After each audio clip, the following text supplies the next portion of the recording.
నేను Yashoda. Morning to evening busy life. గల్లీ నుంచి ఢిల్లీ దాకా ఎన్నో జరుగుతుంటాయి. Village to world, politics to business, movies to sports దాకా ఇలా ఎన్నో విషయాల్ని మీ ముందుంచే టాప్ న్యూస్ కి స్వాగతం.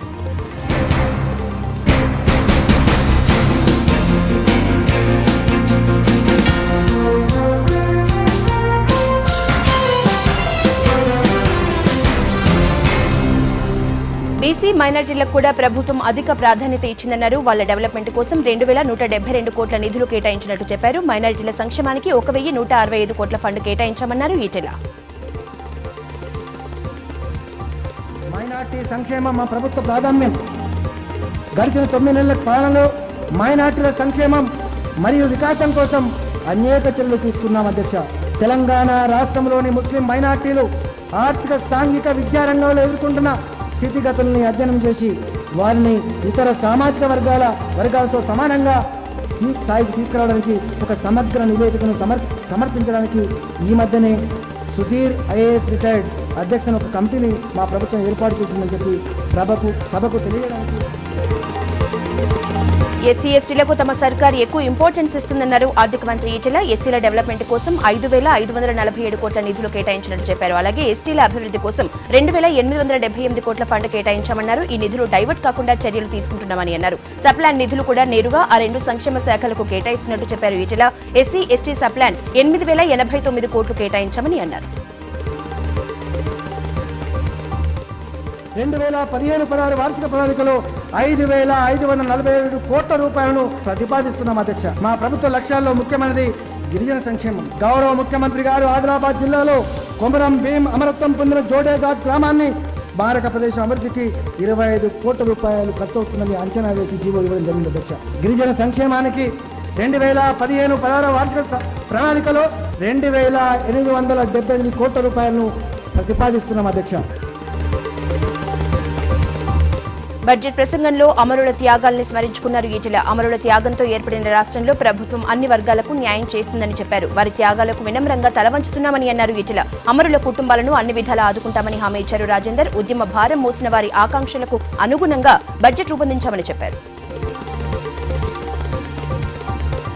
ఎవరైతే కాయలు కాసిన భుజాల మీద ఉద్యమ భారాన్ని మోసినారో, ఎవరైతే క్షేత్రస్థాయిలో ప్రజలతో మమేకమై వారి ఆకాంక్షలను, అవసరాలను అర్థం చేసుకున్నారో, ఎవరు ప్రజలను ఒక్క తాటి మీద నడిపించారో, ఎవరు త్యాగాలకు వెనుదీయకుండా యుద్ధ రంగంలో ముందుకు నడిచారో, ఎవరు పోరాటాన్ని విజయ తీరానికి చేర్చి గమ్యాన్ని ముద్దాడారో, వారి నేతృత్వంలోనే ఏర్పడిన ప్రభుత్వం తెలంగాణను ఆశించిన స్థాయిలో అభ్యుదయ పదంలో నడిపించేందుకు నిజాయితీగా రూపొందించిన ఆర్థిక ప్రణాళికల సారం ఈ బడ్జెట్. తెలంగాణ సాధనలో తమ ప్రాణాలు తృణప్రాయంగా దారవోసిన అమరవీరులకు ఈ సందర్భంగా జోహార్లు పలుకుతూ వారి త్యాగం ముందు వినమ్రంగా తలవంచి నివాళులర్పిస్తున్నాను. పన్నులతో రాబడి పెరిగిపోయిందని సంబరపడితే సరిపోదు. ఎన్ని పన్నులు వేసినా రాబడి మాత్రం అంతంత మాత్రమే. అందుకే డెవలప్మెంట్ కూడా అంతంత మాత్రమే. వచ్చే రాబడిలో 90% పైగా సొమ్ము వెల్ఫేర్ స్కీమ్లకు, సబ్సిడీలకు, జీతాలకు, పెన్షన్లకు, వెనకటి అప్పుల వడ్డీలకే సరిపోతోందని బడ్జెట్ చెప్తోంది. ప్రాజెక్టులు, ప్లాంట్లు, హాస్టళ్లు, రోడ్లు, గోడౌన్లు, బిల్డింగ్లకు బడ్జెట్లో ఎక్కువ కేటాయింపులు ఉండటం న్యాయం. కానీ ఈసారి కూడా అదే కథ. స్కీమ్లు, సబ్సిడీలు, జీతాలు, పెన్షన్లు ఇలా వాటికే డబ్బంతా ఖర్చు పెట్టాలని డిసైడ్ అయ్యారు. అందుకనే 1,15,000 కోట్ల బడ్జెట్లో ప్రాజెక్టులు, ప్లాంట్లు, రోడ్ల వంటి వాటికి జస్ట్ 16,000 కోట్లు మాత్రమే కేటాయించారు. అప్పు బరువు మోయక తప్పట్లేదు. రాష్ట్రం విడిపోయినా వెనకటి అప్పులు మీద పడుతూనే ఉన్నాయి. ఉమ్మడి రాష్ట్రం రుణాల్లో తెలంగాణ వాటా 61,000 కోట్లు. అక్కడితో ఆగలేదు. దీనిపై అసలు వాయిదాలు, వడ్డీలకు ఏటా 8,000 కోట్లు హాంఫర్ట్. పెద్ద కొండలాగా కనిపిస్తున్న ఈ అప్పులు తీర్చాల్సింది మాత్రం జనమే. అందుకే అందరికీ షేర్ చేశారు. తెలంగాణ స్టేట్ లో ఒక్కొక్కరి అప్పు 15,000గా అంచనా వేశారు. దీనిపై ఏటా 2,000 వడ్డీ కూడా పడుతుంది. ఇంకా కొత్తగా 16,700 కోట్ల అప్పులు తెస్తామని బడ్జెట్లో చెప్పారు. అంటే పాత అప్పులు తీర్చడానికి కొత్త అప్పులు చేయాల్సిన పరిస్థితి. ఉమ్మడి రాష్ట్రంలో తెలంగాణ ఆదాయం ఆంధ్రాకు మళ్లించినట్లు క్లియర్ గా తెలిసిపోతోందని ఈటెల చెప్పారు. దీనికి బడ్జెట్ లెక్కలే ఉదాహరణగా చూపించారు ఆయన. ఫైనాన్స్ కమిషన్ లెక్కల ప్రకారం ఏపీలో తలసరి ఆదాయం 11,872 రూపాయలు ఉంటే తలసరి ఖర్చు 18,281 రూపాయలుగా ఉంది. తెలంగాణలో తలసరి ఆదాయం 16,274 రూపాయలు ఉంటే తలసరి ఖర్చు మాత్రం 16,042 రూపాయలుగా ఉంది. అంటే రిచ్ గా ఉన్న తెలంగాణ నుంచి రాబడి చాలా వరకు ఆంధ్రాకు వెళ్లిపోవడంతో ఇక్కడి వాళ్ల తలసరి ఇన్కమ్ తగ్గిందన్నమాట. ఇప్పుడు మన రాష్ట్రం, మన పాలన. అందుకే తలసరి ఆదాయం పెరిగిందనేది ఈటెల పాయింట్. అటు శాసనమండలిలో బడ్జెట్ ప్రవేశపెట్టారు deputy CM Kadiyam Srihari. Budget అంటే జీవన్ లేని అంకెలు కాదన్నారాయన. ప్రజల ఆకాంక్షలు, కలలు, ఆశలు నిజం చేసేలా 2015-16 బడ్జెట్ ఉందన్నారు కడియం. రాష్ట్ర అభివృద్ధికి కృషి చేస్తున్న సీఎం కేసీఆర్ కు ఆయన కృతజ్ఞతలు తెలిపారు.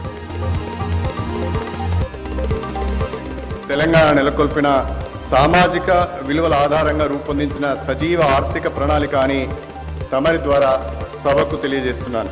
అధ్యక్ష, నేటిది తెలంగాణ రాష్ట్రం. తెలంగాణ ప్రజలు స్వాభిమానంతో తమ భవిష్యత్తును తామే నిర్మించుకునే సత్తా పొందిన స్వరాష్ట్రం.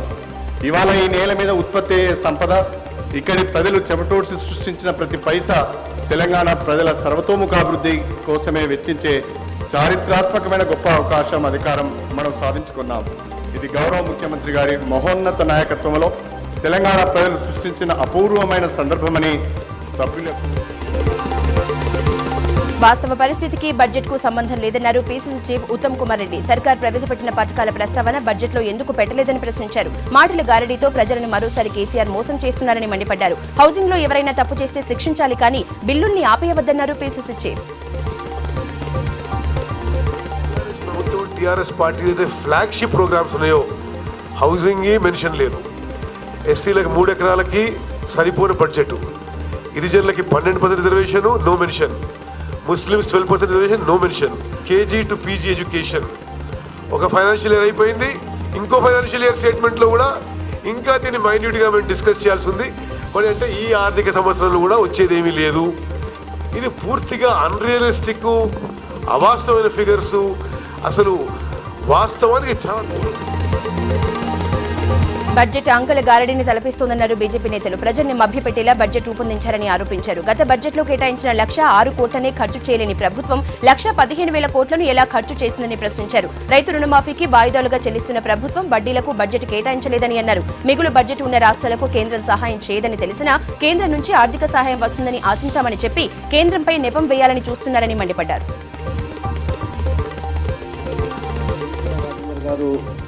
ప్రవేశపెట్టినటువంటి బడ్జెట్ చూస్తూ ఉంటే మళ్ళీ ప్రతిష్టకు పోయి 1,15,000 కోట్ల బడ్జెట్ను ప్రతిపాదించడం జరిగింది.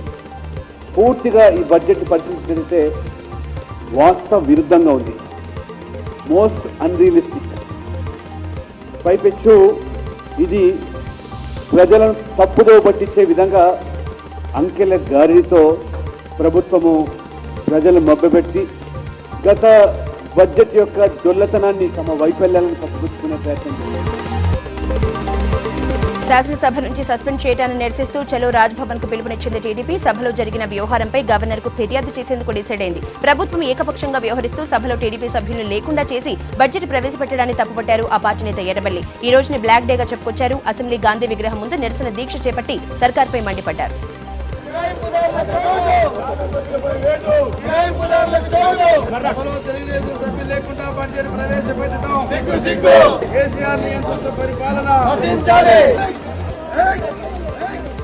శ్రీనివాస్ యాదవ్ తెలంగాణ ద్రోహి, కడియం శ్రీహరి తెలంగాణ ద్రోహి, తుమ్మల నాగేశ్వరరావు తెలంగాణ ద్రోహి. తెలంగాణ ద్రోహిలందరినీ కూడా పక్కన పెట్టుకుని మాదుగులకు లేదు, మాలలకు లేదు, మహిళలకు లేదు. ఇదొక బడ్జెట్ అండి. మంత్రులు సరైన తీర్పులో లేకుండా ఇష్టానుసారం చేస్తున్నాడు. గొంతెత్తండని చేతులెత్తి మొక్కుతున్నాం. మా మీద తప్పు పెడుతున్నారు. జాతీయ గీతం మీద మా తెలుగుదేశం పార్టీ శాసనసభ్యులు ఎక్కడ కూడా అవమానపరచలేదు. అవమానపరచకుండా మేము ఇప్పటికీ సభాముఖంగా చెప్తున్నాం. మేము అందరికి చేతులు ఎక్కుతున్నాం. మా తప్పుంటే క్షమించండి.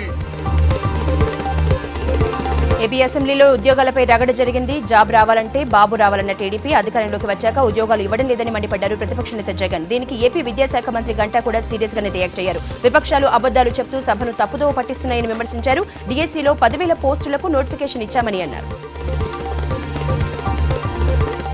ఇంతవరకు అసలు ఒక్క జాబ్ వచ్చిందన్నారు. దీని మీద యాజ్ హెచ్ఆర్డీ మినిస్టర్గా డిఎస్సీ 10,312 మందికి నోటిఫికేషన్ ఇచ్చారు. రేపు మేలో అపాయింట్మెంట్ వస్తా ఉన్నారు. ఏదైతే ఒక మిస్ మ్యాచ్ ఉందో ఇండస్ట్రీస్కి వాళ్ళకి కావాల్సిన క్వాలిఫికేషన్ ఏమంటే ఒక స్కిల్ డెవలప్మెంట్ ప్రోగ్రామ్ పెట్టి మొత్తం ఎంతమందికి ఎంప్లాయబిలిటీ వచ్చేదానికి ప్లాన్ చేస్తున్నామో అది ఒక వివరాలు ఉన్నాయి. దయచేసి గౌరవ సభ్యులు విషయాలు వాస్తవాలు మాట్లాడితే బాగుంటుంది. కొత్త అధ్యక్ష, జాబ్ కావాలంటే బాబు రావాలి అని ఎన్నికలకు ముందు చెప్పాడు. ఒకవేళ జాబ్ ఇవ్వలేకపోతే ఇంటింటికి 2,000 రూపాయలు నిరుద్యోగ భృతి కూడా ఇస్తామని కూడా ఎన్నికల్లో హామీ ఇచ్చారు. ఇవాళ పరిస్థితి ఏమిటి అంటే అధ్యక్ష, చంద్రబాబు నాయుడు గారు పుణ్యాన అధ్యక్ష 10 నెలల నుంచి జీతం అందక హెల్త్ అసిస్టెంట్ చనిపోయే ఘటన. చంద్రబాబు నాయుడు గారు ముఖ్యమంత్రి అయిన తర్వాత బాబు వచ్చాడు, ఉన్న జాబులు ఊడబెరుకుతున్నాడు. గోదావరి పుష్కరాల్లో అందరూ భాగస్వాములు కావాలని పిలుపునిచ్చారు ఎండోమెంట్ మినిస్టర్ ఇంద్రకరణ్ రెడ్డి. గోదావరి పుష్కరాలపై సచివాలయంలో కార్పొరేట్ సంస్థలతో సమావేశమయ్యారు మంత్రి. పుష్కరాలకు సాయం అందించాలని కోరారు. వివిధ శాఖల ఆధ్వర్యంలో 500 కోట్లతో పుష్కరాల పనులు స్టార్ట్ అయినట్లు తెలిపారు. పుష్కరాల కోసం యాక్షన్ ప్లాన్ రెడీ చేయాలని అధికారులను ఆదేశించారు. ప్రతి ఘాట్కు దేవాదాయ శాఖ తరపున ఒక అధికారి ఉండేలా చూడాలని అన్నారు. హైదరాబాద్ హైకోర్టు దగ్గర 2 ఏళ్ల చిన్నారి మౌనిక కిడ్నాప్ అయింది. పేరెంట్స్ చార్మినార్ పోలీసులకు ఫిర్యాదు చేశారు. పోలీసులు సీసీటీవీ ఫుటేజ్ ఆధారంగా దర్యాప్తు చేస్తున్నారు. కిడ్నాపర్లను పట్టుకునేందుకు 5 స్పెషల్ టీంలను ఏర్పాటు చేశారు. గుర్తు తెలియని వ్యక్తులు ఆటోలో వచ్చి చిన్నారిని కిడ్నాప్ చేసినట్లు పోలీసులు గుర్తించారు. ఉదయం 9 గంటలకు తప్పిపోయిన తమ బిడ్డ ఇంకా దొరకపోవడంతో ఆందోళన పడుతున్నారు చిన్నారి పేరెంట్స్. విదేశీ టూర్లో ప్రధాని మోడీ బిజీగా గడుపుతున్నారు. 5 రోజుల టూర్లో భాగంగా సీషెల్స్ పర్యటించిన మోడీ ఆ దేశ అధ్యక్షుడు జేమ్స్ మిచెల్తో సమావేశమై ద్వైపాక్షిక అంశాలపై చర్చించారు. సీషెల్స్ ఉన్నత అధికారులతో భేటీ అయి 4 ఒప్పందాలపై సైన్ చేశారు. ఇండియా సీషెల్స్ కార్పొరేషన్ ప్రాజెక్టును ప్రారంభించిన మోడీ భారతీయులు ఏర్పాటు చేసిన పౌర సన్మానానికి కూడా హాజరయ్యారు. కోల్ స్కామ్ మాజీ ప్రధాని మన్మోహన్ సింగ్ మెడకు చుట్టుకుంటోంది. ఈ కేసులో విచారణకు హాజరు కావాలని ఢిల్లీ పటియాలా హౌస్ ప్రత్యేక కోర్టు మన్మోహన్ సింగ్ సమన్లు జారీ చేసింది. ఏప్రిల్ 8న విచారణకు హాజరు కావాలని ప్రత్యేక న్యాయస్థానం ఆదేశించింది. బొగ్గు కుంభకోణం కేసులో మాజీ ప్రధానిని ఎందుకు ప్రశ్నించలేదని గతంలో కోర్టు ఆగ్రహం వ్యక్తం చేసింది. కోర్టు ఆదేశాలతో మన్మోహన్ సింగ్ ను సీబీఐ ఇంతకు ముందే ప్రశ్నించింది. మన్మోహన్ సింగ్ బొగ్గు శాఖను పర్యవేక్షిస్తున్న సమయంలో హిండాల్కో సంస్థకు అక్రమంగా గనులు కేటాయించారన్న ఆరోపణలున్నాయి. ఈ కేటాయింపులకు సంబంధించి బిర్లా గ్రూప్ చైర్మన్ కుమార మంగళం బిర్లా, బొగ్గు శాఖ మాజీ కార్యదర్శి పరేఖ్ కు కూడా కోర్టు సమన్లు ఇచ్చింది. రాజ్యసభలో మార్కండేయ ఖర్జూ కామెంట్స్ పై ఎంపీలు మండిపడ్డారు. గాంధీజీపై చేసిన వ్యాఖ్యలు క్షమించరానివని అన్నారు. అటు అధికార పార్టీ కూడా ఖర్జూ కామెంట్స్ ను తీవ్రంగా ఖండించింది. జాతిపిత గాంధీజీని అవమానపరిచినట్లు మాట్లాడడం మంచి పద్ధతి కాదన్నారు కేంద్ర మంత్రి అరుణ్ జైట్లీ.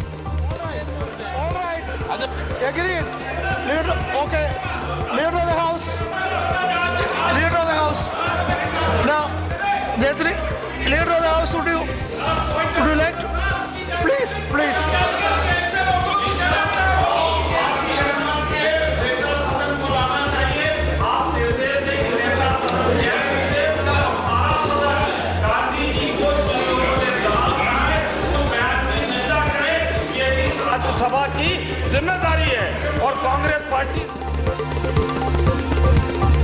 రైల్వే బడ్జెట్లో ఆంధ్రప్రదేశ్కు అన్యాయం జరిగిందన్నారు టీడీపీ ఎంపీ మురళీ మనోహర్. రాష్ట్ర పునర్విభజన బిల్లులో హామీలు ఇచ్చిన విధంగా ప్రత్యేక రైల్వే జోన్ ఏర్పాటుపై ఎలాంటి ప్రకటన లేదని అన్నారు. ఏపీ సీఎం చంద్రబాబు, టీడీపీ ఎంపీలు ఎన్నిసార్లు రిక్వెస్ట్ చేసినా రైల్వే మంత్రి సురేష్ ప్రభు మాత్రం జాలి చూపలేదని విమర్శించారు మురళీ మోహన్. కాశ్మీర్ వేర్పాటువాది మస్రత్ ఆలం విడుదలను సీరియస్ గా తీసుకుంది బీజేపీ. మిలిటెంట్లు వేర్పాటువాదుల ఇష్యూలో తమతో చర్చించకుండా ఎలాంటి నిర్ణయాలు తీసుకున్నా సహించేది లేదంటూ ముఫ్తీ మహమ్మద్ సయీద్ సర్కార్ కు బీజేపీ తెగేసి చెప్పినట్లు ఢిల్లీ పొలిటికల్ సర్కిల్స్ లో టాక్. కామన్ మినిమం ప్రోగ్రామ్ కి కట్టుబడి ఉండాలని కోరింది బీజేపీ. ఆమ్ ఆద్మీ పార్టీలో గొడవలు ముదిరాయి. మహారాష్ట్రకు చెందిన సీనియర్ లీడర్ అంజలి దమానియా పార్టీకి గుడ్ బై కొట్టారు. వెళ్తూ కేజ్రీవాల్ పై తీవ్ర ఆరోపణలు చేశారు. ఎలక్షన్స్ టైంలో రాజకీయ బేరసారాలు చేశారని కేజ్రీవాల్ పై విమర్శలు గుప్పించారు. యూత్ పెట్టుకున్న నమ్మకాన్ని కేజ్రీవాల్ నిలబెట్టుకోలేకపోయారని ట్వీట్ చేశారు అంజలి. దీంతో డిఫెన్స్ లో పడింది కేజ్రీవాల్ గ్రూప్. బీహార్ సీఎం నితీష్ కుమార్ విశ్వాస పరీక్షలో నెగ్గారు. బడ్జెట్ సమావేశాల్లో ఆయన బలం నిరూపించుకున్నారు. 140 మంది ఎమ్మెల్యేలు నితీష్ కుమార్ కు మద్దతుగా ఓటేశారు. అపోజిషన్ పార్టీ బీజేపీ సభ నుంచి వాకౌట్ చేసి నిరసన తెలిపింది. అంతకుముందు జనతాదళ్ యూ పార్టీ తమ పార్టీ ఎమ్మెల్యేలకు విప్ జారీ చేసింది. బీహార్ అసెంబ్లీలో గవర్నర్ ప్రసంగం తర్వాత నితీష్ విశ్వాస పరీక్ష జరిగింది.